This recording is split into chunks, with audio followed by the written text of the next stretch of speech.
Oke, jadi hari ini kita bahasannya meneruskan sema. Jadi kita lebih banyak cerita ini ya, cerita apa namanya, prakteknya gitu ya. Kalau kemarin kan teorinya ada ayatnya gitu ya. Jadi kali ini praktek-praktek dari kegagalan tentang sema, misalnya gitu ya. Satu, jadi kalau orang sudah lahir baru, dia tidak bersedia untuk mendengarkan. Lah, mendengarkan siapa? Nah, yang pertama ya tentunya mendengarkan Tuhan gitu ya, apa yang ada di Alkitab gitu. Dan ada beberapa pengalaman-pengalaman orang-orang yang lahir baru itu mereka cepat sekali ya punya pengalaman-pengalaman dengan Roh Tuhan gitu. Jadi baik mendengar atau diberi pengilhaman gitu ya. Jadi orang lain harus belajar dengan serius gitu ya. Dia tidak gitu ya. Dia kurang belajar mungkin seperti itu, tapi punya pengalaman-pengalaman unik. Jadi, jadi ada orang yang pertobatannya luar biasa, sangat-sangat kelihatan mengubahnya. Ada orang yang biasa saja. Ya, jadi kemarin saya ada ibadah dari salah satu pelayanan Pondok Hayat gitu ya. Jadi dia tuh konselor, terus punya apa istilahnya ya. Jadi menampung para bayi yang dibuang. Jadi kalau ada ibu hamil di luar nikah, pokoknya atau yang merasa tidak sanggup merawat, nah itu dia memelihara itu ya anak-anak kecil yang dibuang itu. Nah, jadi dia sendiri pernah punya pengalaman hendak diaborsi oleh orang tua gitu ya. Jadi diberi obat-obatan dan akhirnya dia lahir cacat, tidak ada tangannya ini nggak panjang, ini nggak panjang ini ya. Jadi ininya apa yang tengah ini malah lebih pendek dari yang lain. Terus kakinya juga nggak sempurna, yang kanan nggak ada jarinya. Seperti itu. Nah, jadi waktu dia bertobat itu dia terasa sekali pengalamannya dengan Roh Tuhan gitu ya. Jadi dia bisa punya apa istilahnya ya, kayak live gitu loh. Tidak, jadi dia bukan aliran pengetahuan, dia aliran pengalaman. Dia lebih mengenal Tuhan dengan cara pengalaman, gitu, mengalami dijamah Tuhan gitu, bukan dengan pengetahuan. Nah, jadi orang-orang seperti ini cara mendengarkannya akan beda gitu. Kalau orang pengetahuan dia cara mendengarkannya sema adalah ya dia belajar Alkitab. Jadi iman timbul dari pendengaran, pendengaran akan sabda Kristus atau sabda Masiah. Firman Tuhan ya istilahnya. Jadi orang-orang yang pengalaman ini beda. Dia sabdanya itu kayak real life gitu. Jadi kayak audible, pengilhaman gitu. Nah, makanya ada memang dua cabang gitu, dua cabang atau dua aliran dari cara orang mendapatkan pengalaman sema atau mendengarkan Tuhan. Ada yang lewat Alkitab yang tertulis gitu ya. Ada yang lewat pengalaman. Nah, seringkali terjadi dua ekstrim, bahkan ada gereja-gereja yang sangat ekstrim di keduanya. Ya kita ambil paling populer misalnya orang-orang kalau di Indonesia loh ya, ini biar kita lebih jelas. Misalnya orang-orang reform gitu. Mereka sangat menggeluti filsafatnya, pengetahuan-pengetahuannya, debat-debatnya gitu ya. Tapi soal pengalaman rohani mereka nol, bahkan menolak, karunia tidak mungkin ada. Mujizat sudah tidak ada, karunia kesembuhan tidak ada. Nah, itu jadi aneh gitu. Di sisi lain kayak karismatik sangat mengandalkan pengalaman, bahkan kadang khotbah saja tidak mau belajar. Saya mengandalkan nanti Roh Kudus bicara apa melalui saya. Nah, itu dua-duanya ekstrim yang tidak tepat sebenarnya, karena ada orang yang belajarnya harus dengan teks, jadi dia baca, dia paham, terus dia menerapkan. Ada orang yang belajarnya dengan mengalami dulu baru paham. Nah, di komunitas kita juga sebenarnya keduanya ada sampelnya. Orang-orang yang dari pengetahuan artinya dia menyukai belajar teks itu juga ada. Orang-orang yang belajar melalui pengalaman juga ada. Jadi banyak tim ET itu sebenarnya mengalami dulu baru percaya. Jadi setelah banyak kecelakaan, banyak sakit, banyak kena apa ini itu baru mau pelepasan. Itu contoh. Jadi walaupun sejak awal saya bilang kamu harus ikut kurikulum pelepasan, ya tidak percaya, tidak mau. Ya karena belum mengalami dampaknya apa, gunanya apa. Gitu. Makanya tadi kesaksian begini ya itu luar biasa gitu ya. Artinya pengalaman-pengalaman itu yang membuat kita yakin bahwa kebenaran yang kita pahami itu memang benar-benar yang benar gitu. Sebenar-benarnya kebenaran gitu. Termasuk dari nama ya ini pergumulan awal nama dari El Sadik gitu ya. Sadik itu kan benar. Saya dulu kan pakai ayat ini ya. Matius 6 ayat 33. Carilah kerajaan Tuhan dan kebenarannya, maka semuanya ditambahkan kepada. Itu jadi dari ayat itu carilah kebenaran itu nomor satu gitu. Lah masalahnya kan yang menyajikan kebenaran kan ada banyak. Saya tidak bisa ngikuti semuanya karena mereka saling bermusuhan misalnya. Misal dalam KKR di reformasi gereja GRI lah gitu ya. Pak Stephen Tong bilang semua pendeta karismatik sesat. Lah, piye? Padahal tim-tim kita banyak yang karismatik. Dan mereka mencari jiwa sungguh-sungguh gitu ya. Nah, orang reform kan jarang. Makanya gereja reform kecil-kecil jemaatnya.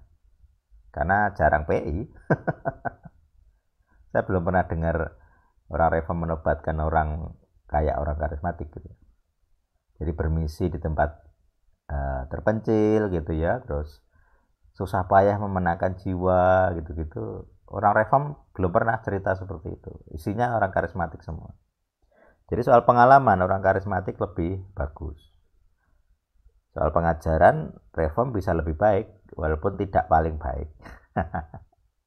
Nah itu. Jadi dalam hal sema kita harus bisa membedakan kita tipe yang mana. Anda tipe pengalaman atau Anda tipe pengetahuan. Tipe pengetahuan akan lebih suka mikir gitu. Jadi dia tidak mau kebenaran itu tidak sesuai pikiran, logika gitu. Jadi orang-orang yang model pikiran atau pengetahuan itu memang rentan ateis. Artinya dia skeptis ya. Jadi rentan ateis, rentan skeptis, tidak percaya kalau banyak hal yang berkaitan dengan satu kuasa, pengalaman. Misalnya begini, pengalaman berdoa, dia akan lebih suka hal-hal yang jelas, bisa dilogikakan. Oh, kalau misalnya gaji saya 10 atau 5 juta, ini contoh ya, 5 juta, maka saya tidak akan mendoakan kebutuhan-kebutuhan yang lebih besar dari gaji saya. Jadi orang-orang pengetahuan itu sulit beriman melebihi yang dia punya. Gitu. Artinya dia kalau tidak punya struktur, misalnya dia kehilangan pekerjaan gitu, dia goncang semua imannya. Karena planningnya dia udah, rencana-rencana dia udah hancur gitu. Sedangkan orang-orang yang mengandalkan iman, dia lebih apa istilahnya? Ya lebih survive sebenarnya, lebih bertahan. Karena terbiasa beriman, tidak melihat apa yang dia miliki saat ini. Jadi seringkali orang-orang ini planningnya kurang bagus. Saya pernah dulu ada teman yang begitu. Jadi kalau pengalaman dia bepergian begitu, seringkali dia tidak punya planning, saya akan tinggal di mana, terus nanti akomodasi saya menginap di mana gitu-gitu ya. Tapi dia beriman bahwa dia akan sampai gitu, dan ya dari kesaksian dia ya memang dia sampai. Ada yang ketemu teman dibawa, dijemput, kenalan sama orang gitu-gitu. Jadi dia kayak mengalir saja gitu. Tidak punya banyak perencanaan gitu. Nah itu nanti mungkin juga tergantung tipe-tipe karakter ya. Ada tipe-tipe karakter yang sangat terencana, introvert biasanya. Ada tipe-tipe karakter yang sangat tidak suka rencana, mengalir saja jadi ya. Jadi nah itu seperti itu tuh gabungan dari pemahaman psikologis. Kemudian dari situ kita ngerti, oh kecenderungan A itu terencana, kecenderungan B tidak terencana. Dan kita tidak bisa menyalahkan bahwa orang lain harus seperti kita. Tidak bisa. Jadi kita harus paham bahwa ya biarkan orang punya perbedaan-perbedaan cara beriman. kita jangan terlalu apa istilahnya menyalahkan, karena semuanya itu cara yang benar. Misalnya dalam pemuridan ada yang ketat gitu ya, disuruh saat teduh dengan jadwal ketat, ada yang tidak. Dua-duanya sama-sama benar, tidak bisa disalahkan gitu ya. Karena orang-orang yang saya dari pengalaman gitu ya, orang-orang yang ketat dengan aturan terjadwal, disiplin dan sebagainya, lah yang murtad ada kok. Yang murtad ada, saya kenal sendiri. Dan dia pengajar Alkitab, bukan sekedar jemaat ya, dia tiap minggu mimpin persekutuan, pendalaman Alkitab gitu-gitu. Dan tidak ada yang meragukan iman dia pengajar. Tapi nyatanya ya dia ya menyangkal. Menyangkal iman gitu. Jadi segala aktivitas kerohaniannya selama ini berarti bukan original gitu. Dia entah bagaimana dia bisa begitu ya. Aku sendiri juga agak bingung gitu. Tapi itu fakta dan itu tidak sedikit ya. Beberapa temanku begitu, bahkan dulu ada majelis, ketua majelis. Jadi saya kenal tuh lebih dari 10 tahun. Jadi aktivis gitu ya. Tapi ya murtad pindah agama gitu. Jadi ada banyak cara kita yang salah dalam menilai orang. Nah, makanya akan lebih baik kalau kita entah skill atau karunia ya bisa membedakan roh gitu ya. Makanya tadi sebelum sesi ini ada kisah dari Purwodadi dari Bu Gina gitu ya. Yaitu ya memang harus begitu gitu. Jadi kita belajar mengenali roh orang percaya itu asli atau tidak. Itu perlu minimal untuk diri kita sendiri. Artinya kita tidak perlu dibuka ke publik gitu. Tapi kita tahu oh orang ini sungguh-sungguh atau tidak, dia berimannya bagaimana. Itu tidak apa-apa gitu. Kita menghakimi dengan adil. Jadi jangan, kan ada penghakiman itu kan ada dua ayat. Ada yang bilang jangan menghakimi tok, satunya adalah hakimilah dengan adil. Jadi maksudnya kata jangan menghakimi itu adalah jangan menghakimi kalau tidak adil gitu maksudnya. Kita adil karena kita sesuai data gitu ya, kita sesuai data dia gitu. Kalau misalnya dia pernah mengucapkan kata-kata hinaan kepada Tuhan, berarti kan dia memang mencurigakan kan begitu, itu contoh. Kalau dia punya data seperti itu ya kita pasti curiga lah. Gitu.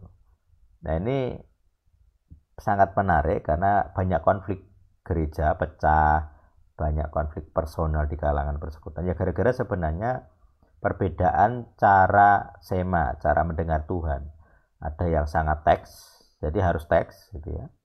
Ada yang lebih suka pengalaman. Kayak kemarin saya kadang ada beberapa pengalaman gitu ya.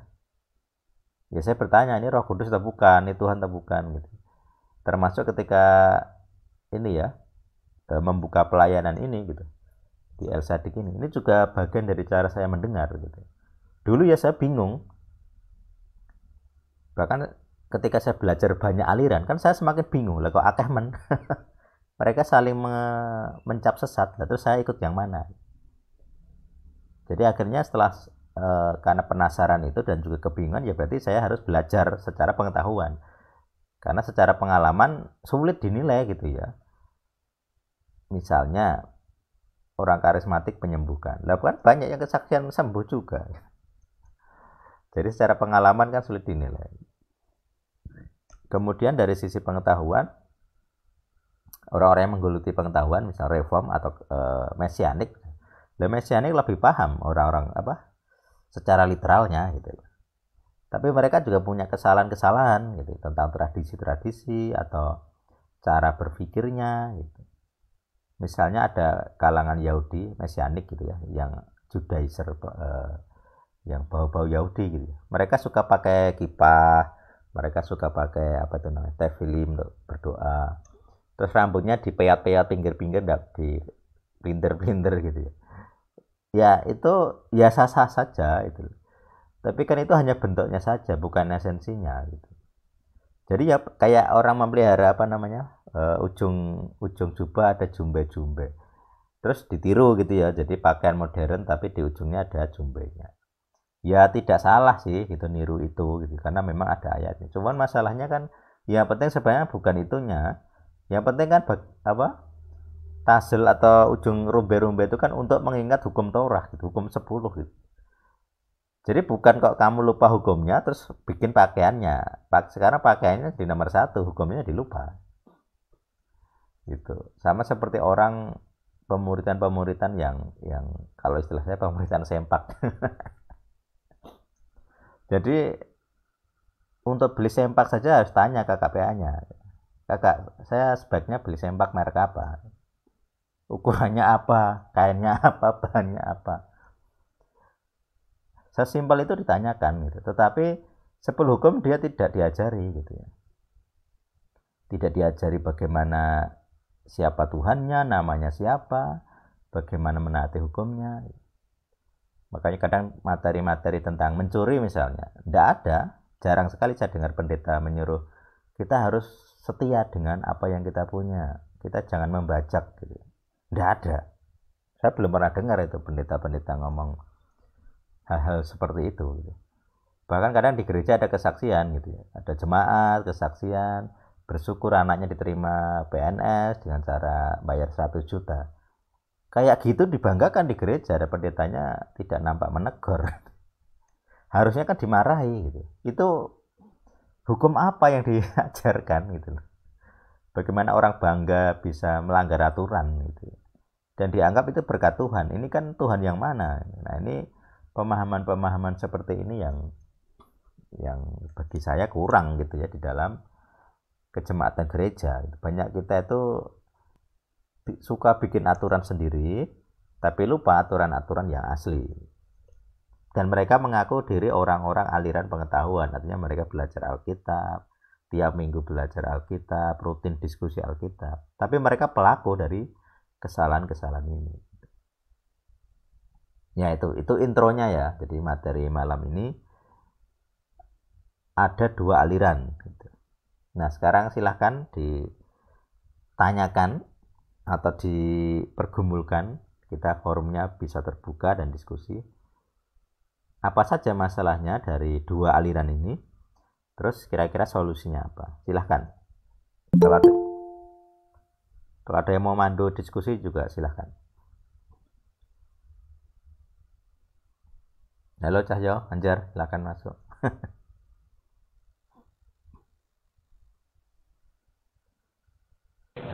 ada yang Halo. Ya. Cuma bisa emak nih saya. Posisi ngendi? Posisi warung tapi anakku melu kabeh. Disuruh mulai. Ya. Sorry. Nyimak saya. Yang lain, Bayu mungkin atau Mas Hartanto?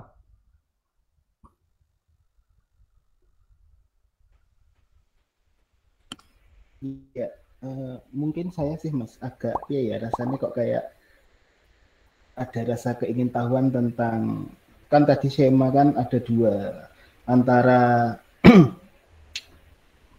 Alkitab dan pengalaman gitu. Yeah. Nah, itu kadang tuh gini, kalau saya sendiri setiap hari itu kadang itu kayak ngobrol dengan hati gitu loh. Jadi ngobrol kayak dengan diri sendiri. Aku tuh posisi kayak gini loh, gini. Nah nanti di dalam hati tuh kayak ada yang menyaut. Jadi ada yang jawab, oh ya kamu tuh harusnya gini. Nah, apakah seperti itu termasuk dari Sema, Mas? Ya, ini pertanyaan menarik karena pasti dialami banyak orang. Jadi Sema aliran, kita bicara aliran pengalaman gitu. Jadi saya sendiri akan juga memakai diri saya sebagai sampel, sama seperti dari Bayu tadi menggunakan sampel dirinya. Jadi kadang-kadang dalam pikiran kita, pikiran saya gitu, ada muncul ide-ide, gagasan-gagasan, ilham-ilham gitu. Sulit dibedakan antara itu pribadi kita atau pribadi lain gitu. Tetapi saya sendiri punya pengalaman begini ya. Jadi dari pengalaman dengan Tuhan itu biasanya kayak ada beban. Ini salah satu versi ya. Salah satu versi pengalaman adalah ada beban. Ini beban pelayanan. Jadi seringkali seperti kerinduan lah gitu. Jadi bukan ilham, bukan pengetahuan, bukan suara gitu, tapi seperti kerinduan. Saya kok rindu ini ya, saya kok rindu itu gitu ya. Saya rindu beberapa saya dengar cerita gitu. Saya rindu mendirikan rumah singgah. Saya rindu supaya orang-orang dilayani di situ gitu. Ada juga orang lain yang saya rindu untuk memberi uang untuk pelayanan itu. Jadi tidak terjun tapi memberi uang. Terus ada juga yang rindu untuk kalau saya sendiri kerinduan saya adalah supaya kebenaran itu dibuka kepada publik gitu. Dari Tuhan kepada publik. Itu kerinduan saya. Dan kerinduan lain juga orang punya variasi atau versinya masing-masing. Jadi poin pertama adalah Roh Tuhan itu ketika membuat kita sema, jadi kita bisa mendengar kerinduan hati Tuhan. Kita bisa merasakan, bukan hanya mendengar ini, merasakan. Jadi kalau mendengar itu kan artinya kan pikiran ya, tapi kalau merasakan artinya kan kita punya hati kita. Jadi pengalaman-pengalaman seperti itu bisa juga dianggap pengalaman sema. Kita mendengar Roh Tuhan yang bicara, atau Roh Tuhan yang membuat kita merasakan. Jadi kita terharu, kita simpati. Misalnya ada orang kesaksian gitu, terus kita merasa terharu, itu juga kita mendengar. Kenapa?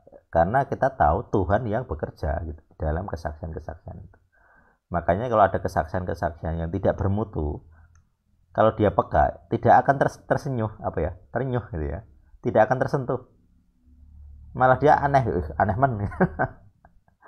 Jadi orang-orang yang bisa sema, bisa mendengar atau peka dengan sema, itu bisa tahu ini kesaksiannya benar atau tidak, pengajarannya benar atau tidak. Jadi saya juga seringkali punya kesan-kesan gitu. Jadi ketika orang ibadah bahasa roh misalnya, ya kadang ada kesan-kesan ini bahasa rohnya asli atau tidak, jiwani atau rohani, kadang-kadang ada artinya gitu ya. Terus ketika orang mengajar seringkali juga nampak gitu ya, ini pengajarannya ada ayatnya atau tidak, terus kok rasanya ada yang salah. Jadi saya tidak belajar, artinya saya tidak menggunakan pengetahuan saya, tapi punya feeling gitu ya, kayaknya ajarannya ada yang salah. Nah itu pengalaman gitu. Artinya ini aliran pengalaman, dia tidak menggunakan ilmunya, otaknya untuk menganalisa, tapi tiba-tiba tahu gitu. Jadi setelah dia mempelajari barulah dia tahu yang sebenarnya. Tapi sebelum itu dia sudah punya, ada yang bilang itu intuisi gitu ya. Tapi intuisi roh gitu ya. Jadi saya kok rasanya kok dia salah ya ajarannya ya. Nah itu sebenarnya karunia membedakan roh itu seperti itu. Hal-hal seperti ini adalah pengalaman sema, gitu ya. Bukan pengetahuan sema. Jadi sema yang berdasarkan pengalaman. Nah kalau berdasarkan pengalaman memang agak sulit dihakimi oleh orang lain gitu ya. Jadi misalnya dulu ketika saya punya sema dengan visi El Sadik gitu, tidak ada teman saya yang mendukung gitu ya. Tidak mungkin. Kamu itu tidak mungkin diutus Tuhan, kamu itu tidak mungkin mendengar Tuhan. Jadi kalau kamu bikin pelayanan itu tidak mungkin dari Tuhan gitu. Bahkan sampai sekarang ada teman-teman saya yang menganggap kalau saya melayani pelepasan gitu, si itu saya dianggap memasukkan roh jahat kepada orang sehingga dia manifest dengan kencang gitu. Makanya kalau mereka lihat video-video El Sadik, mereka menganggap aku yang memasukkan roh jahat ke dalam orang supaya bermanifest gitu. Jadi ada yang mengaku begitu. Saya juga ya itu faktanya. Artinya sema yang saya alami tidak dipercaya oleh orang lain gitu, karena itu pengalaman personal. Ya kita harus toleran, artinya yang diberi beban saya gitu. Jadi kalau orang lain tidak punya beban ya wajar gitu loh, karena kita beda personal. Tuhan tidak bicara kepada dia tapi bicara kepada kita. Ya sama seperti tadi yang dialami Bu Gina. Ya agak lucu, artinya Tuhan yang berbicara kepada Bu Gina, kemudian ada hamba Tuhan yang tidak tahu.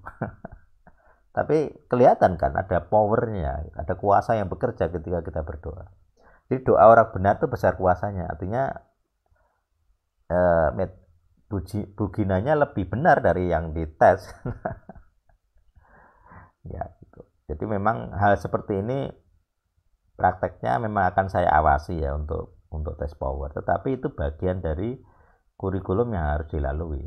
Artinya apa? Kita belajar membedakan roh. Jadi kita belajar ini yang apa, kalau pendeta atau hamba Tuhan ya pengajarannya ini dari mana ya, kira-kira secara feeling aja. Kita tidak harus tahu, tapi secara feeling. Nah itu beda. Nanti setelah kita punya feeling, kok kayaknya ada yang salah lah, barulah kita belajar. Gitu.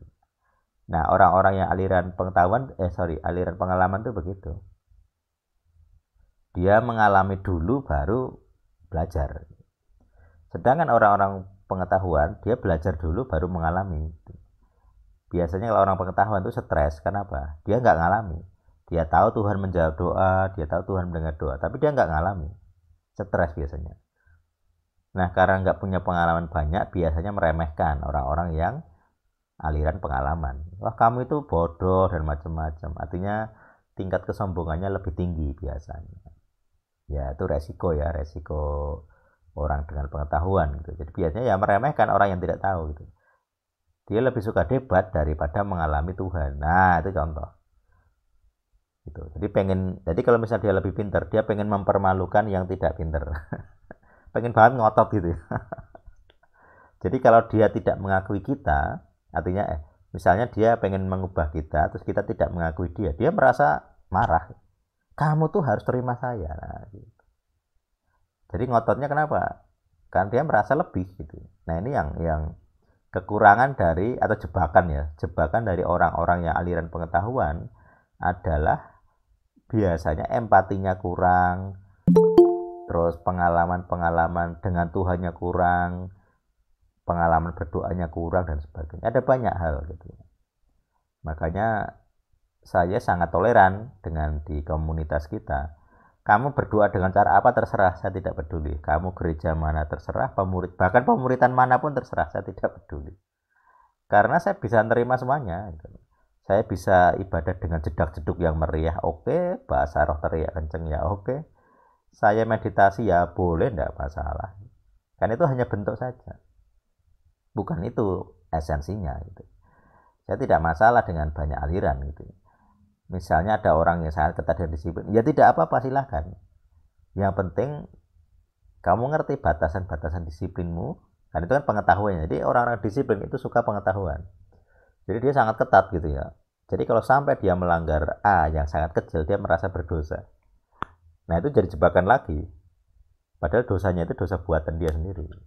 Misalnya, dulu ada temanku yang anti dengan namanya rebonding. Jadi rebonding itu dosa seakan-akan. Tapi ketika dia butuh teman hidup, ya di rebonding.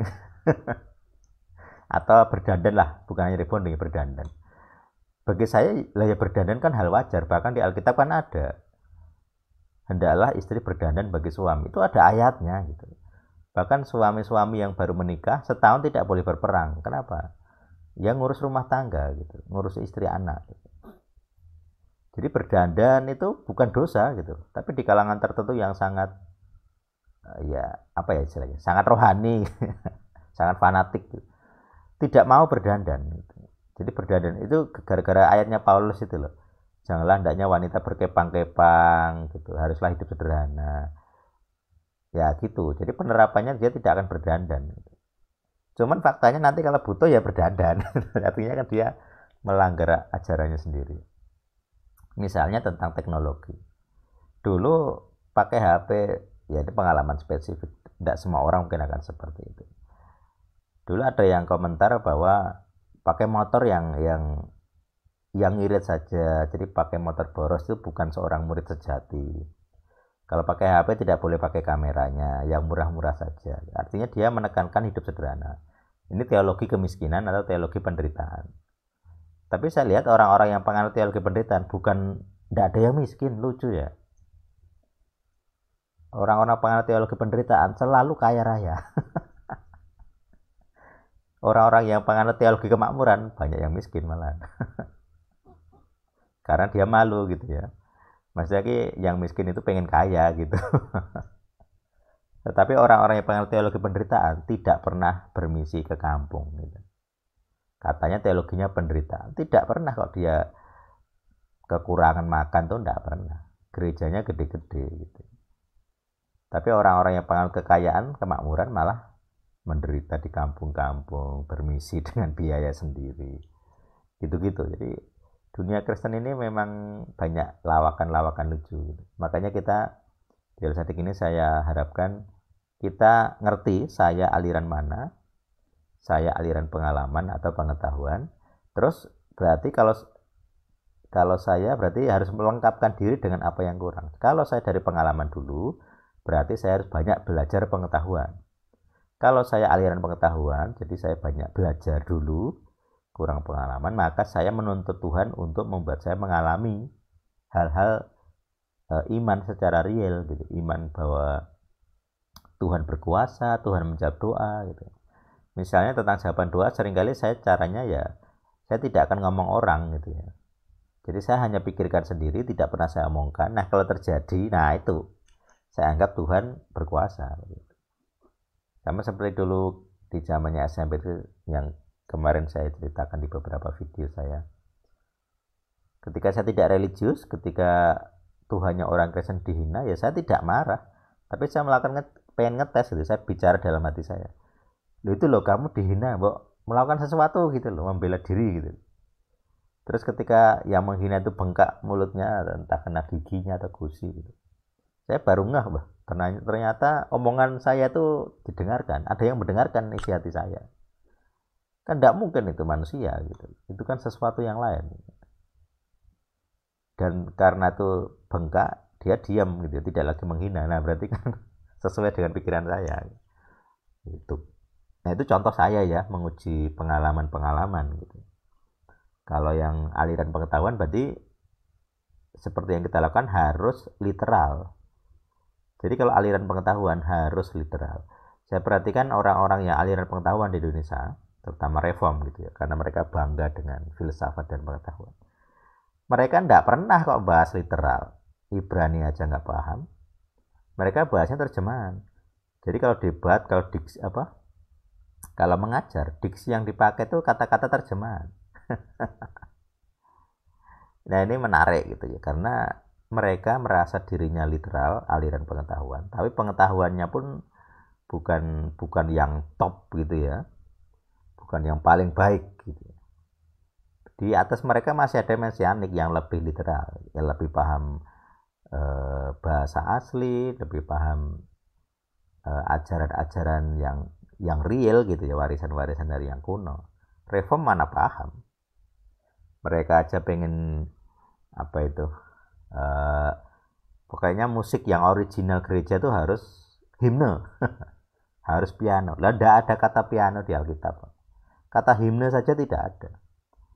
Bahkan musik-musik di Alkitab itu musik-musik kayak karismatik, meriah gitu ya, di depan umum, terus kadang tari-tarian kayak tamborin itu kan orang reform tidak suka, dianggap apalah itu namanya, kemeriahan yang tidak ilahiyah. Tapi Daud menari-nari bagi Tuhan dengan telanjang, sampai telanjang. Kita nggak tahu gambaran visualin telanjangnya Daud sampai apa. Tapi yang jelas segitunya di Alkitab gitu. Tapi orang reform mengajarkan hal seperti itu malah salah gitu. Jadi mereka alergi lihat musik-musik yang jedak-jeduk, yang meriah gitu. Jadi sama-sama salah tapi tidak ngerti salahnya gitu. Nah gitu. Jadi saya harapkan dari malam ini, pelajaran malam ini adalah kita tahu saya aliran mana, kemudian saya belajar kekurangan saya gitu. Kalau orang pengalaman, dari aliran pengalaman ini pasti kurang pengetahuan. Orang karismatik kalau ditanya doktrin mesti meletre gitu, saya sudah yakin. Karena terlalu sering, wah ini Roh Kudus bicara dengan saya, Tuhan bicara dengan saya ngalami ini. Makanya kadang ada pengalaman dari mereka yang sering sering digembar-gemborkan gitu. Dulu ada salah satu yang nyetatus gitu, orang karismatik. Saya bersyukur ibadah saya ada debu emasnya. Debu emas apaan? Urapan debu emas. Tidak ada tulisan karunia debu emas, urapan debu emas, tidak. Sama seperti urapan tertawa, tidak ada. Urapan tertawa bagi saya kerasukan setan gitu aja. Kayak kita kalau pelayanan kan dulu kalau lihat videonya siapa itu ya, Andi yang Boyolali gitu ya, tertawa-tertawa kerasukannya. Jadi urapan tertawa itu bukan ketuhanan, bukan Roh Kudus itu, tapi kepalsuan. Jadi roh yang di apa ya, pengajarannya palsu, Yesusnya palsu, Roh Kudusnya juga palsu.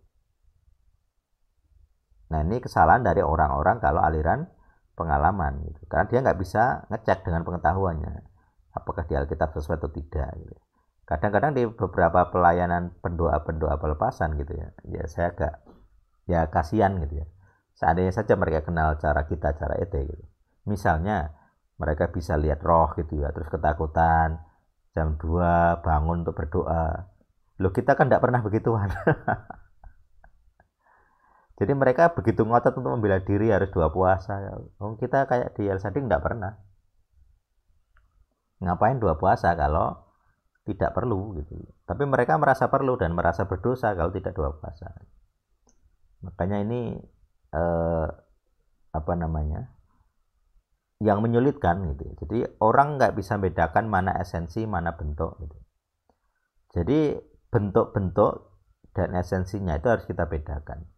Sama seperti orang Yahudi yang saya bilang sok Yahudi gitu. Dia pakai atribut Yahudi. Tapi soal-soal apa hal-hal yang esensial dia tidak paham. Misalnya dikit-dikit nyebut nama suci, dikit-dikit sebut nama suci gitu. Bahkan nyebut Tuhan saja tidak mau. Ya ini kan lucu. Itu bentuk, dia mengejar bentuk bunyinya. Jadi kalau bunyi nggak dibunyikan dia merasa berdosa, nanti takut sesat. Padahal tidak seperti itu. Nah itu ya itu tiap orang punya kelemahan masing-masing. Nanti artinya kita harus belajar ngerti kelemahan kita di bagian mana dan kita berusaha memperbaiki.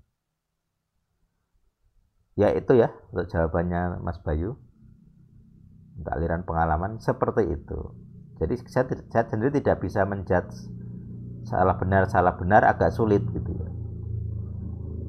Sama seperti orang lain yang menghakimi saya tadi apa namanya, tidak mungkin kamu di atas Tuhan gitu ya. Ya bagi saya sah-sah saja. Itu bagian dari kebebasan berpendapat, kebebasan ya free will gitu. Dia bebas memilih percaya atau tidak. Makanya saya dulu juga membuktikan, maksudnya karena ada yang menantang begitu hamba Tuhan gitu ya. Satu saja tidak mungkin percaya padamu. Makanya saya juga mencari tanda. Oh Tuhan yang mengutus saya, itu ada hamba Tuhan yang menantang saya dengan cara itu. Ya sekarang buktikan. Dengan orang yang mau mendengarkan saya. Minimal satu aja cukup. Makanya waktu itu saya membuat, ya mungkin kalau dibilang nasar ya bisa dibilang nasar gitu. Pokoknya saya menunggu sampai 7 tahun dari 2012 sampai 2019 Juni, karena kita kan mulainya di Juni ya, 11 Juni. Jadi kalau 11 Juni 2019 waktu itu saya minta tanda gitu ya. Kalau El Sading itu besar, ada timnya, bisa establish gitu ya, bisa mapan secara keorganisasian. Berarti visi dari Tuhan itu memang benar gitu ya. Kalau tidak ada lagi yang percaya sama seperti yang dia tantang pada waktu itu, barulah saya percaya saya orang yang gagal gitu ya. Artinya saya tidak diutus oleh Tuhan. Nah itu dari pengalamannya ngetesnya begitu. Jadi harus berani ngetes. Tes dulu dengan dirimu sendiri gitu ya. Kamu itu anaknya atau bukan, doamu dijawab atau tidak. Terus kalau saya ya minta tanda yang mustahil gitu ya. Banyak tanda yang mustahil yang terjadi gitu. Jadi kalau mustahil dilakukan manusia, nah itu baru saya percaya. Nah ini pengalaman gitu ya. Nah dari sisi pengetahuan ya kita harus belajar literal, kita harus belajar bahasa Ibrani, belajar kamus, dan puji Tuhan kita diberkati dengan banyak teknologi yang mendukung gitu ya. Dulu mungkin kita tidak akan bisa, orang-orang tua kita, kakek nenek kita nggak kenal itu, nggak mungkin bisa baca teks masoret secara bebas, itu nggak mungkin. Sekarang kita bebas, tinggal klik-klik gratis lagi, tinggal pakai HP bisa, pakai komputer bisa. Bahkan kita membaca tafsir para dokter teologi itu pun banyak yang dipublis gitu ya. Mereka ada yang disusun sebagai komentar-komentar atau tafsir gitu, dan itu di public domain gitu ya. Artinya siapapun bisa akses. Dulu nggak bisa. Jadi keunggulan teknologi ini yang menjadi bagi saya kayak materainya Daniel yang terbuka di akhir zaman. Jadi semua pengetahuan itu kayak dibuka gitu, semua orang bebas akses. Nah itu aliran pengetahuan harus belajar seperti itu. Jadi kalau hanya sekedar belajar kata buku, kata Calvin, kata siapa itu lagi, kata Luther, itu kuno itu. Kita sekarang tidak lagi tergantung seperti itu. Kita punya banyak referensi. Saya tidak peduli apa kata Calvin, saya peduli apa kata kamu strong malah. Karena Calvin tidak kenal itu semua pengetahuan kita di era modern. Mana ada dia tahu tentang laut, gulungan laut mati, gitu-gitu kan mereka tidak tahu. Kita yang tahu gitu ya.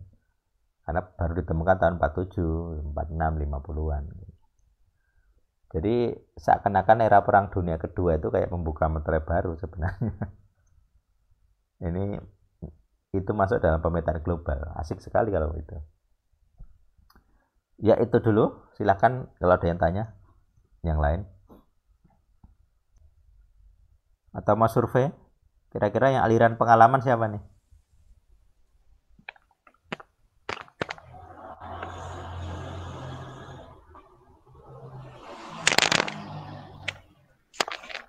Anjar mau komen?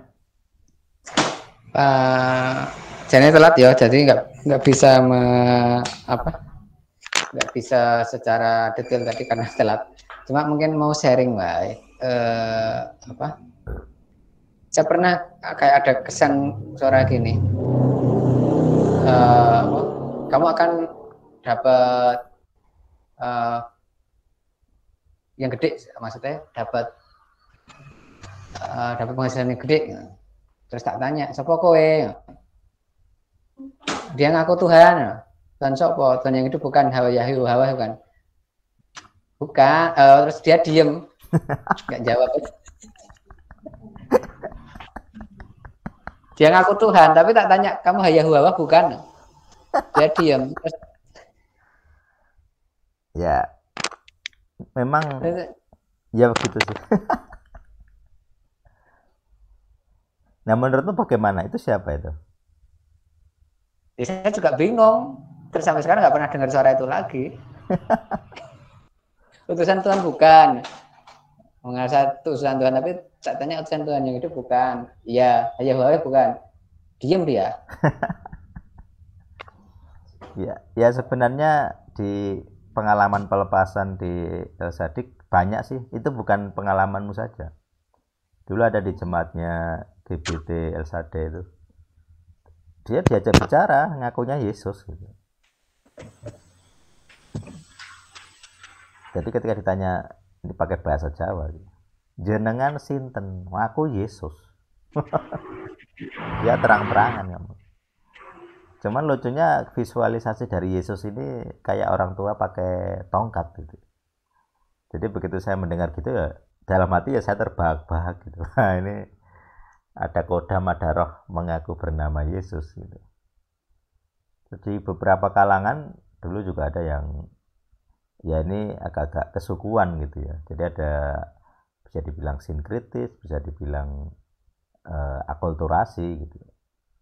Ya jadi gitu. Jadi di Jawa juga kadang di pendeta-pendeta Jawa Kris adalah Kristus. Saya sangat hati-hati kalau tentang itu ya. Jadi agak-agak ya sebenarnya bisa diterima, cuman nanti seringkali saya lihat implementasinya jadi salah gitu. Kita menyamakan Kristus dengan benda itu saja sudah salah gitu ya. Jadi kita harus sangat hati-hati kalau menggunakan simbol-simbol kesukuan karena konteksnya beda gitu. Misalnya kita di Jawa pakai menyan, oke. Di bait suci juga pakai menyan. Di agama lain juga pakai menyan. Bahkan Mesias itu ketika diberi hadiah oleh para majus itu apa coba? Mur, kemenyan, dan emas tau. Ada kemenyannya, ada murnya. Mur itu untuk pengawet jenazah kan itu. Itu simbol-simbol yang di Jawa juga dipakai. Cuman kan ya implementasinya kan beda gitu loh. Sama seperti kadang ada pendeta pelepasan mendoakan pakai air putih gitu. Lah, ya sebenarnya tidak selalu salah. Sama seperti kalau pendeta gereja mana itu yang pakai minyak urapan gitu. Bendanya kadang tidak salah, tapi yang salah itu ketika orang implementasi di pikirannya. Makanya kadang orang kalau tidak pakai minyak urapan tidak bisa usir setan. Ya itu salah. Salahnya di situ. Gitu. Jadi kita tergantung benda gitu. Makanya di El Sadik ini kan saya coba. Saya kan eksperimen gitu. Satu, tidak pakai benda apapun. Sebisa mungkin saya tidak menyentuh gitu. Karena menyentuh pun ada maknanya. Jadi transfer rohnya itu lewat menyentuh gitu. Jadi saya coba tidak nyentuh gitu. Kecuali pernah saya dipaksa di Magetan itu saya harus nyentuh di ini. Nyentuh dia di kan itu susuk kebal gitu. Jadi dia pengen banget saya menyentuh tusuknya itu. Padahal biasanya kan saya tidak mau. Ya sudah terpaksa. Begitu saya sentuh ya dia keringetan gitu. Ya itu kasus-kasus seperti itu yang apa namanya. Akhirnya saya mempergumulkan piye caranya tidak perlu pakai media. Supaya apa? Supaya orang ngerti esensinya bahwa pengusiran setan itu bukan bergantung ke airnya, air suci, air putih, tidak bergantung minyak urapan. Pokoknya ada bendanya. Kenapa? Karena benda itu nanti sangat rawan dengan pelanggaran hukum kedua gitu. Jadi benda-benda yang dianggap berkuasa itu yang jadi masalah. Jadi pengalaman-pengalaman seperti dari Anjar ini tadi itu bukan unik dari Anjar saja. Banyak orang alami. Seperti dulu saya dulu tidak terdokumentasi ya. Dia manifest kayak orang disalib, terus dia bilang aku adalah aku gitu. Wah ini berani-beraninya nih nyebut diri Tuhan gitu. Cuman dalam hati kan saya waktu itu sudah paham Ibrani gitu ya. Lah aku adalah aku kan bahasa Indonesia. Akhirnya saya deklarasi di depan dia. Kamu bukanlah ayah gitu. Karena kata asli dari aku adalah ayah gitu. Sesungguhnya aku adalah ayah. Jadi ketika saya menyatakan nama yang asli, konsep asli bahasa Ibrani, dia langsung sadar orangnya, nggak lagi kerasukan. Terus dia bilang, wah ini aneh mas, lagunya Metallica. Jadi lagu-lagu Metallica berpotensi memasukkan spirit gitu ya, punya dampak lah gitu. Atau sebenarnya kadang bukan lagunya itu sendiri, tapi ya entah bagaimana ya ada celah hukum di mana orang bisa kerasukan dengan beberapa lagu. Tidak harus lagu tertentu sebenarnya, karena kayak dari dulu kan kerasukan gara-gara film Ongba gitu ya. Saya nonton film Ongba ya biasa saja gitu, tapi dia bisa kerasukan gitu. Gitu. Jadi memang ini ya aliran pengalaman ya itu ya. Jadi kalau ditanya benar tidaknya hanya bisa dilakukan diuji dengan tes power. Tidak bisa dengan pengetahuan. Jadi kalau tanya Mas ini gimana, Mas ini gimana, agak sulit dinilai. Karena beda konteks, beda orang, kadang bisa benar gitu loh. Jadi yang membuktikan ya harus kita sendiri. Kalau saya ya harus saya sendiri. Jadi saya membuktikan bahwa yang mengutus saya adalah Tuhan ya 7 tahun itu saya tunggu. Ini dia Anjar komen di ini. Apa ini? Malah ngelier manifest asem. Ini kalau anggota El Sadik demitan ya kayak gini. Kalau kodamnya dibahas jadi manifest ya. Ya. Nah, jadi ya kita malam ini sudah membuktikan tes power. Jadi pengalaman-pengalaman seperti Anjar berarti malah terbukti setan gitu. Kenapa? Karena dia ngelier manifest gitu ya. Jadi kalau dinilai dengan pengetahuan agak sulit gitu. Jadi saya lebih senang yang aliran pengalaman ya diuji dengan pengalaman ya Pak. Pengalaman diadu, kamu Tuhannya siapa? Makanya yang kayak gini kalau disuruh menguji dengan parameter-parameter pengetahuan bisa, kita bisa bikin apa istilahnya ya tanda-tanda lah gitu ya. Tetapi paling aman ya diuji saja tes power. Tentu dengan segala resikonya ya. Kalau kamu lebih salah ya kamu kena sendiri. Kamu lebih demitan ya kamu muntah sendiri misalnya. Gitu. Tapi saya juga punya pengalaman menarik. Jadi waktu kemarin ada temennya siapa itu namanya? Rian gitu ya.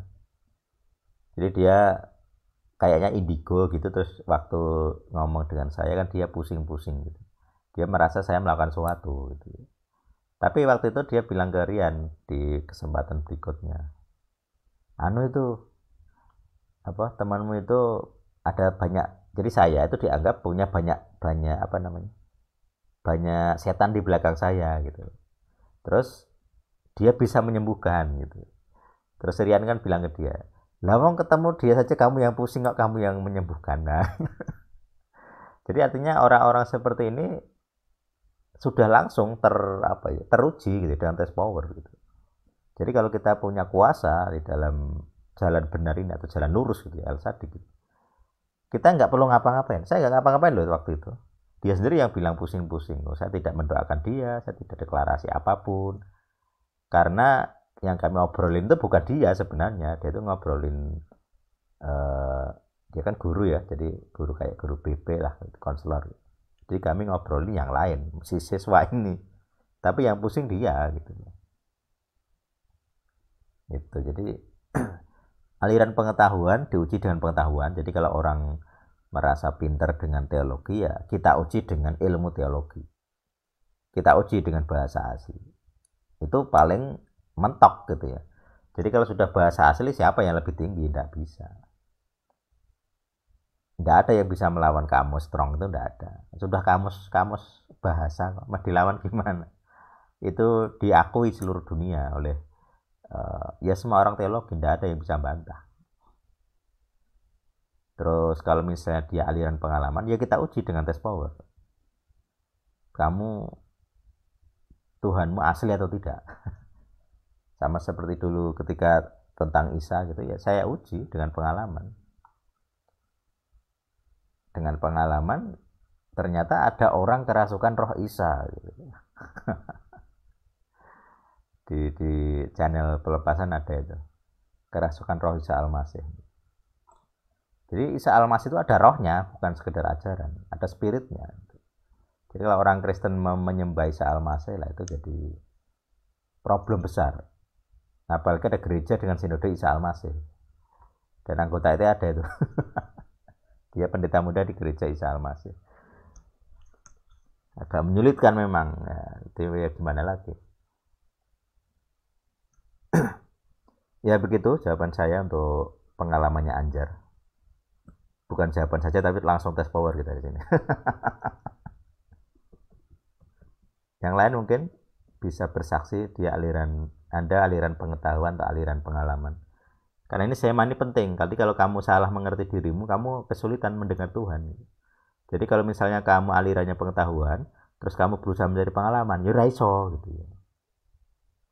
Kamu akan banyak gagal gitu, karena kamu secara desain lebih menyukai pengetahuan. Terus kemudian kalau orang pengetahuan terus berusaha mengejar aliran pengalaman, ya kamu akan lebih condong dengan pengalaman-pengalaman gitu. Tetapi kamu harus juga belajar pengetahuan supaya mengimbangi lah. Makanya kadang ada orang-orang yang dikit-dikit Tuhan bicara dengan saya, ya nggak apa-apa, itu nggak salah, cuman ya harus diuji lah. Seperti Anjar tadi harus diuji, itu yang ngaku Yesus itu siapa gitu. Karena di pengalaman saya sendiri, entah 4 atau 5 kali ada pasien gitu ya, pasien al-sadik yang saya konseling begitu, pernah bertemu roh yang mengaku sebagai Tuhan lewat mimpi, lewat penglihatan langsung, lewat mendengar gitu. Ya saya terbuka dengan banyak pengalaman spiritual gitu, tapi yang jelas saya akan uji gitu. Jadi saya tidak menerima buta tanpa pengujian.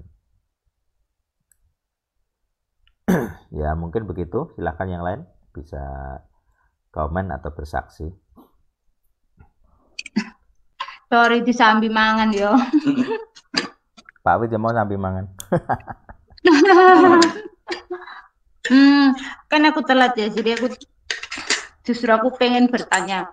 Ini tadi berarti membahas tentang kita itu desainnya mengenal Tuhan lebih ke lewat pengalaman atau pengetahuan begitu ya Mas ya? Iya. Dan itu akan mempengaruhi proses pembelajaran kita untuk mengenal Tuhan, gitu ya.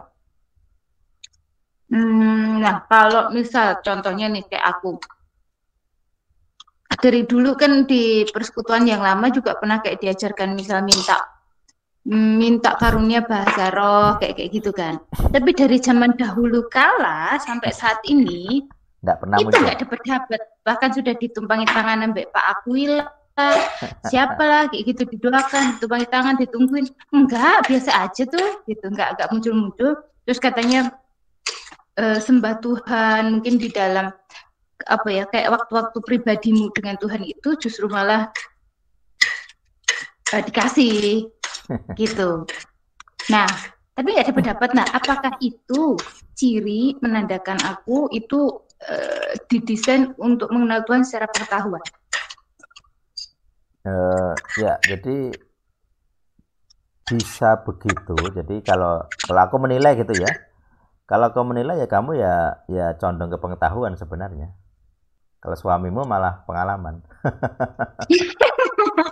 Mulanya nggak pas, merasa nggak cocok, yang dia cocok aku merasa aneh. Makanya kalau Bang Sim komentar teori gitu ya, nggak nyambung, pasti sulit gitu. Kamu lebih cepat nyambung ke teori. Iya, dan kalau ada hal-hal baru yang dibukakan itu aku merasa senang dan puasku di situ. Ya, berarti ya kamu jadi kayak dapat sesuatu gitu. Berarti pengetahuan gitu. Berarti kamu nanti ya ini sebenarnya tidak perlu kamu minta pun sebenarnya, karena saya sendiri kan sebenarnya aliran pengetahuan yang bisa dibilang mutlak ya dulu. Jadi waktu saya bikin metode pelepasan, saya kan tidak pakai karunia. Saya buat metodenya cukup riset saja, enggak usah pakai pengalaman-pengalaman yang karismatik lah bahasa saya saat itu. Ternyata di dalam perjalanan saya juga punya pengalaman akhirnya gitu. Dari Ayub nggak bisa datang, akhirnya aku bisa punya ilham sendiri rupanya. Aku nggak minta loh itu, tapi terpaksa. Jadi kalau nanti kamu berada pada kondisi terpaksa begitu, nah baru nanti muncul pengalamanmu.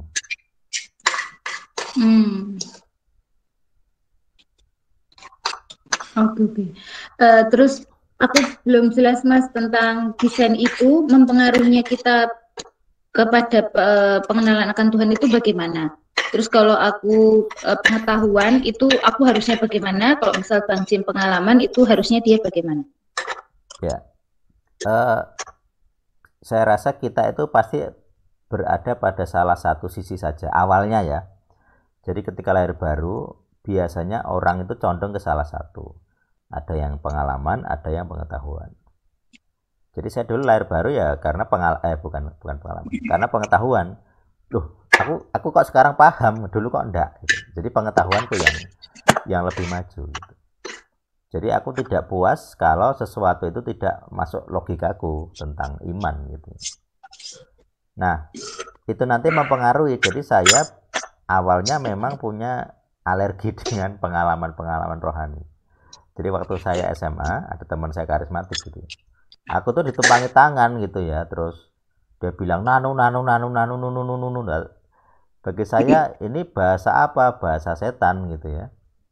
Karena saya kebetulan pernah di keluarga saya juga ada cerita-cerita begitu, dan dari orang tua saya tidak suka lah dengan pengalaman itu gitu. Jadi itu mempengaruhi saya juga gitu. Tetapi secara pengalaman akhirnya saya juga ngalami walaupun tidak seperti yang saya lihat sebelumnya gitu. Jadi saya pengalaman bahasa roh, bahasa lidah pertama itu 3 jam tidak berhenti. Tapi saya ngalami enak gitu ya. Jadi seperti ikut persekutuan, tapi saya sendirian gitu. Dan saya nggak ingin berhenti. Jadi saya diperlengkapi dengan pengalaman-pengalaman gitu. Walaupun awalnya saya pengetahuan gitu. Dan pembuktian kuasa itu melengkapi pengetahuan saya. Nah itu nanti kalau tidak lengkap, orang yang hanya pengetahuan dia akan hambar. Hidupnya hambar karena imannya tidak bertumbuh. Dia hanya tahu tapi tidak mengalami. Sedangkan orang-orang yang aliran pengalaman, dia banyak pengalaman tapi seringkali tidak teruji. Tadi saya bahas tentang urapan tertawa, terus seperti Anjar tadi ketemu roh Yesus gitu. Kalau tidak punya cara pengetahuan menguji, loh dia akan percaya, oh saya siap diberkati ya Tuhan Yesus, ngono lah dia bilang. Kalau Anjar tadi ngecek, kamu Yesus mana, kamu Yesus siapa. Itu diuji dengan pengetahuan, pengalaman itu. Kalau tidak punya pengetahuan, dia nggak akan berani loh ngomong, kamu siapa? Langsung beriman, oh itu Yesus, oke Tuhan, nah gitu. Kita harus nguji. Nah itu, jadi kalian berdua harus belajar satu dengan yang lain, ke arah yang, jadi kamu belajar ke arah James belajar ke arah kamu gitu. Tapi biasanya ini Mas, aku yang banyak mengajari Tias ini. Alah lebay. Ya jadi pertengkaran antar suami istri kerekam. jadi konselor ya. Ya itu biasa sih, jadi ya kebetulan kan saya kenal dengan banyak pasangan, kayak Pak Widodo juga punya perbedaan-perbedaan dengan istri, nanti Anjar juga dengan istri, saya kenal dua-duanya gitu ya. Jadi banyak tim kita kan saya juga kenal, dengan Bayu saya kenal istrinya, ngerti istrinya bagaimana gitu. Jadi memang ini apa ya, bisa dibilang kita ini jarang diajari hal-hal yang baik dan benar gitu. Makanya salah satu video yang akan saya rilis itu tentang bahasa cinta gitu. Karena ada tim ET yang kesulitan dengan suami istri gitu. Maksudnya si istri memperhatikan, suami tidak paham. Jadi si istrinya sudah bahasa cintanya sudah sesuai gitu, dia merasa dia sudah mencintai suami, tapi suaminya tidak menanggapi dengan serius gitu. Tidak bisa. Malah terjadi pertengkaran gitu. Artinya nggak sinkron ini kejiwaannya bermasalah. Jadi penyatuan kejiwaan dari kedua pasangan ini tidak cocok, ada masalah gitu. Jadi itu kecocokan jiwanya bermasalah gitu. Nah itu belum kecocokan roh gitu. Jadi kecocokan roh itu ya sama-sama Tuhannya sama, cara kenal Tuhannya bisa ngerti, itu sama-sama sepakat, itu sudah baik rohnya. Tapi seringkali jiwanya kadang juga tidak cocok. Jadi ada perbedaan, ada dua jalur. Pendidikan roh dan pendidikan jiwa itu berbeda.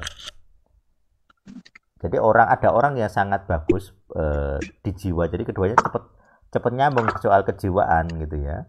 Tapi soal roh belum tentu. Itu dua hal berbeda, itu dua perjuangan yang berbeda. Gitu. Misalnya yang cowok secara jiwa cemen gitu ya, lemah gitu ya, tapi si cewek malah kuat, nah itu nanti jadi nggak baik gitu ya. Yang mimpin malah si istri. Itu jadi masalah. Jadi kita harus banyak-banyak belajar psikologi juga memang gitu. Kalau saya sendiri kan gara-gara terpaksa jadi konselor gitu. Yang bikin masalah ya gara-gara si Anjar dulu gitu ya. Saya sedang stres, dia malah curhat stres. Saya kan jadi harus cari solusi. Nah gitu. Yang lain mungkin ada tambahan dari Tias.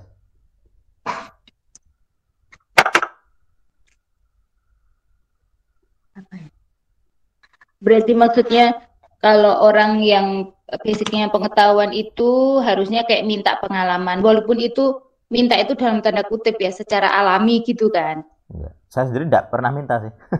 Langsung alami. Tapi kalau orang yang basic ketika terjun saja. Jadi kalau saya nggak terjun, saya nggak ngalami. Jadi saya tuh, ini agak aneh ya. Jadi saya sembuh ketika saya menyembuhkan orang lain. Jadi kalau Anjar itu tidak setahun ngajakin saya ketemu terus, ya saya tidak akan mencari kesembuhan bagi diri saya sendiri. Jadi saya dipaksa sembuh karena menyembuhkan orang lain. Jadi soal ini pengalaman ya. Jadi saya punya pengalaman kalau saya terjun. Gitu loh. Nah, terus kalau kayak gitu, aplikasinya ke dalam hidupnya kami maksudnya, kan bisa berbeda dengan konteksnya hidupnya Mas. Ya. Maksudnya kalau seperti itu, apakah berarti harusnya aku meminta untuk dapat pengalaman atau ya udah mengalir aja biasa kayak gitu? Kalau saya lebih menyarankan mencari pengalaman mungkin ya. Jadi mencari. Jadi carilah pengalaman-pengalaman yang menantang, yang kalau kan selama ini terbukti bahwa apa yang kamu minta tidak terjadi. Jadi kamu minta bahasa roh tidak terjadi. minta pengalaman ini itu tidak terjadi. Berarti kan lingkunganmu, aku tidak tahu ini lingkungan apa ya, bisa lingkungan pergaulan, bisa lingkungan gereja, bisa lingkungan pelayanan, atau sebatas apa yang kamu sehari-hari lakukan, itu tidak membuatmu mengalami. Berarti kamu harus berada pada situasi-situasi yang berbeda. Jadi saya kalau tidak gara-gara akhirnya Ayub soak, saya tidak akan punya pengalaman pengilhaman dengan suara. Gara-gara Ayub tidak datang, saya jadi terpaksa punya pengalaman-pengalaman yang selama ini saya tolak. Gitu.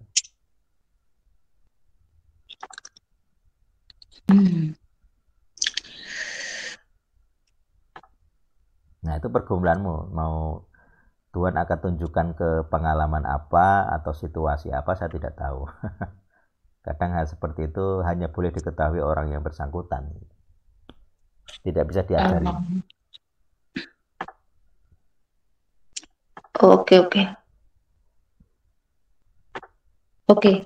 ya wis, segitu dulu, tak renungkan dulu. Abot. Yang lain? Silahkan. Jam berapa nih? 10 menit lagi ya.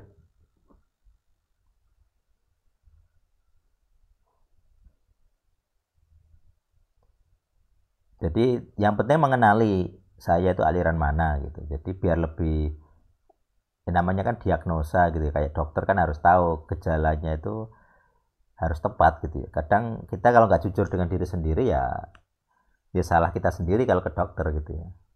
Jadi kalau kita mau didiagnosa ya kita harus dengan diri sendiri jujur gitu ya. Saya, kecenderungan saya apa, nah potensi saya yang lemah di mana kan jadi tahu gitu.